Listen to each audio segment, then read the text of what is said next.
안녕하십니까. 이어서 경남 뉴스입니다. 로봇랜드 재단이 얼마 전 마산 로봇랜드의 새 사업자로 대우건설을 선정했는데요. 경상남도와 함께 사업 시행자인 창원시가 일방적으로 사업자가 선정됐다며 강하게 반발하고 있습니다. 박상현 기자가 보도합니다. 창원시가 반발하는 가장 큰 이유는 민간 사업자를 발굴하려고 추진한 실시협약 개정이 불공정하다는 겁니다. 로봇랜드 재단이 선정한 민간 사업자가 사업 도중에 철수할 경우 투자금 일부를 돌려주는 방안이 추진되고 있기 때문입니다. 특히 민간 사업자가 철수할 때 경상남도와 창원시가 영업 손실까지 떠안을 수 있다고 보고 있습니다. 경남도나 창원시 재정에 두고두고 큰 부담이 될 수 있기 때문에 그 외의 업체를 더 찾아보든지 그 업체와 더 노력을 해보든지 해서 로봇랜드 사업은 경상남도와 창원시가 사업 시행자로 로봇랜드 재단의 사업을 위탁해 민간 사업자가 건설을 맡는 형태. 때문에 창원시는 로봇랜드 재단이 협약 변경에 대해 제대로 협의도 않고 새 민간 사업자를 발표했다며 원천 무효라고 주장하고 있습니다. 이에 대해 로봇랜드 재단은 새 사업자를 유치하려면 인센티브가 필요하다며 창원시를 설득하겠다는 입장입니다. 원만하게 협의를 잘 되면은 최종 실시협약 체결을 하겠다 그렇게 말씀을 했는데 일단은 거기 진행은 잘 돼 왔기 때문에 그렇게 말씀을 한 거죠. 시공자인 울트라건설의 부도로 장기간 표류돼 온 로봇랜드 사업이 다시 삐걱거리고 있습니다. KBS 뉴스 박상현입니다. 최근 문을 연 진주시립 이성자 미술관이 개관 초기부터 논란에 휩싸였습니다. 유족들로 구성된 이성자 화백 기념사업회가 미술관을 졸속 개관했다며 진주시를 비난하고 나선 건데요. 황재락 기자가 취재했습니다. 동양적 색채 감각으로 전통미를 표현한 고 이성자 화백. 국내에서보다 프랑스에서 더 유명한 이 화백은 고향 진주의 작품 370여 점을 기증했고 최근 그를 기리는 미술관이 세워졌습니다.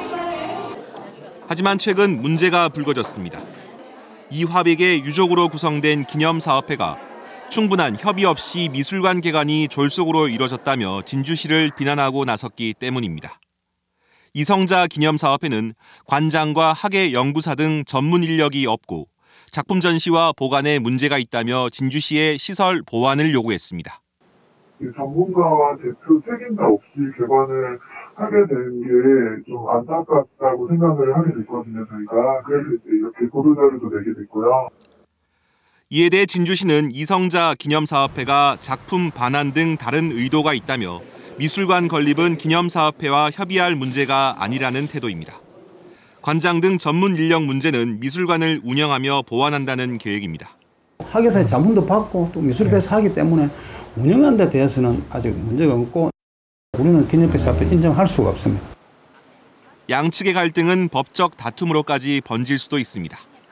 이성자 미술관이 개관 초기 논란을 딛고 전문성을 보완해 시민들의 열린 문화예술 공간으로 자리 잡을 수 있을지 주목됩니다. KBS 뉴스 황재락입니다. 경남지방경찰청은 다음 달 말까지 경남 지역 주요 피서지에서 성범죄 단속을 강화합니다. 경남경찰청은 성범죄 전담팀을 꾸려 단속 활동에 나섰으며 지방자치단체와 공조해 피서지 탈의실과 화장실을 대상으로 몰래카메라 설치 여부를 집중 점검하고 있다고 밝혔습니다. 경찰은 성범죄자 검거에 결정적 도움을 줄 경우 피해 대상에 따라 신고 보상금을 지급할 예정입니다. 경남 도내 피서지 공중화장실의 4곳 중 1곳이 관리에 문제가 있는 것으로 드러났습니다.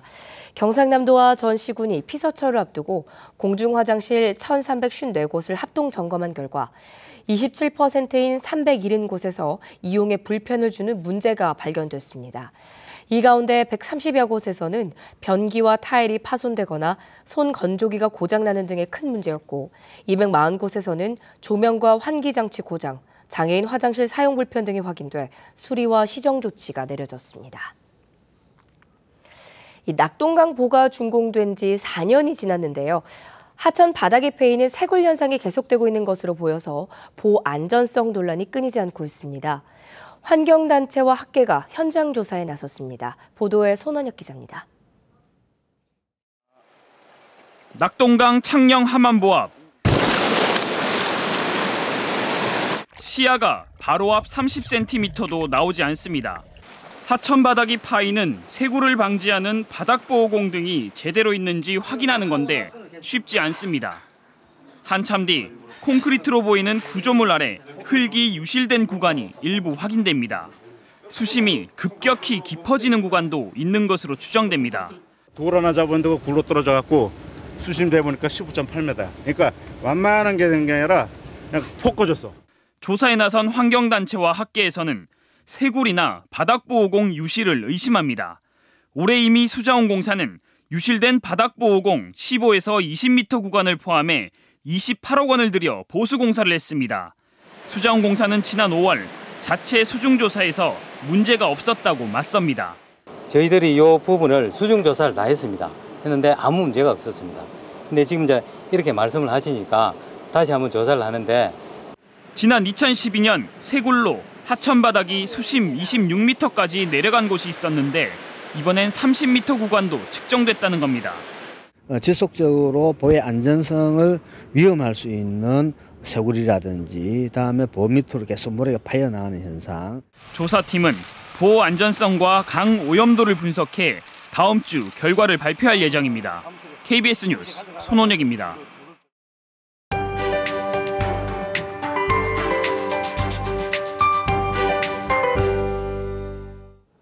현재 레이더 영상 보시면 남해안과 일부 내륙으로 비가 내리는 곳이 있습니다.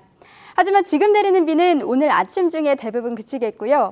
종일 흐린 가운데 일부 내륙으로는 오후에 소나기가 지나는 곳이 있겠습니다. 특히 북서 내륙으로는 돌풍을 동반한 천둥, 번개가 치는 곳이 있는 점 주의하시기 바랍니다. 또 내일부터는 장마가 시작됩니다. 이번 비는 금요일까지 내렸다 그치길 반복하겠는데요. 예상 강수량은 모레 자정까지 최고 60mm 정도입니다. 오늘은 동해상에 위치한 고기압의 가장자리에 들면서 대체로 흐린 하늘빛을 띠겠습니다. 여기에 일부 내륙과 해안 지역으로는 아침까지 안개가 짙게 끼는 곳이 많겠습니다. 현재 기온 살펴보면 창원이 21.6도로 대체로 21도 안팎으로 시작하고 있습니다. 한낮 기온은 창원이 27도, 창녕이 28도로 어제와 비슷하거나 조금 높겠습니다. 서부 지역은 오후 한때 소나기가 지나는 곳이 많겠습니다. 또 비와 함께 돌풍과 천둥, 번개가 치는 곳이 있는 점 주의하시기 바랍니다. 낮 기온은 대체로 27도 안팎에 머물겠습니다. 바다의 물결은 남해 동부 먼바다에서 최고 2.5m로 높게 일겠습니다. 한편 지난 주말 소멸했던 태풍 할롤라가 다시 태풍으로 만들어졌는데요. 우리나라로 올라올 가능성은 적지만 현재 장마 전선에 영향을 주고 있습니다. 장맛비는 금요일 오전까지 이어지겠습니다. 기상정보였습니다. 경상남도 상공회의소협의회 제5대 회장에 최충경 창원상공회의소 회장이 재선임됐습니다. 창원시가 가포신항 배후단지안 근린생활용지 13만 제곱미터를 분양합니다. 경남농협이 농촌관광 활성화를 위해서 내일 창원중앙역에서 농촌에서 여름휴가 보내세요 캠페인을 벌입니다. 경남은행 서진주 지점의 안전요원이 고객돈 2천만 원을 금융사기로부터 막아 진주경찰서장으로부터 감사장을 받았습니다. 진주 지역 시내버스 요금이 다음 달 1일부터 인상됩니다.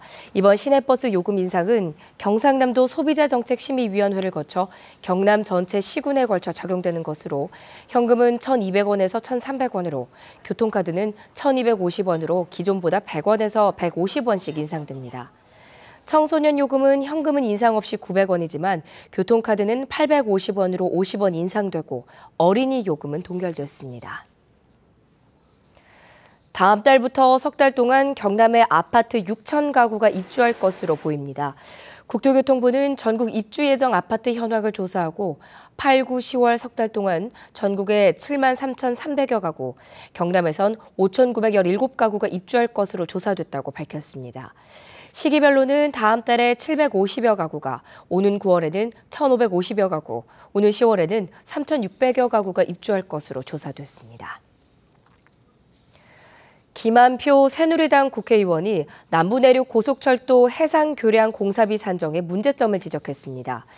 김 의원은 지난 16일 국회 예산결산특별위원회에서 남부내륙철도의 통영과 거제를 연결하는 해상교량 공사비를 KDI는 약 2,380억 원, 한국도시철도시설공단은 약 1,440억 원으로 책정하는 등 산정 방식에 차이가 있다고 주장했습니다. 이에 대해 최경환 부총리는 올해 말까지 예비 타당성 결과가 나올 예정인데 개선해서 반영할 수 있도록 고려하겠다고 답했습니다. 다음 달부터 김해공항의 시간당 이착륙 횟수가 1회에서 2회씩 늘어납니다.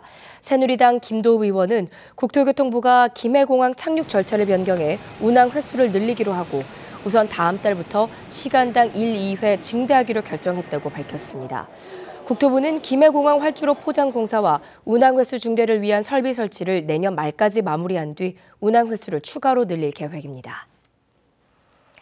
KBS 뉴스를 마칩니다. 고맙습니다.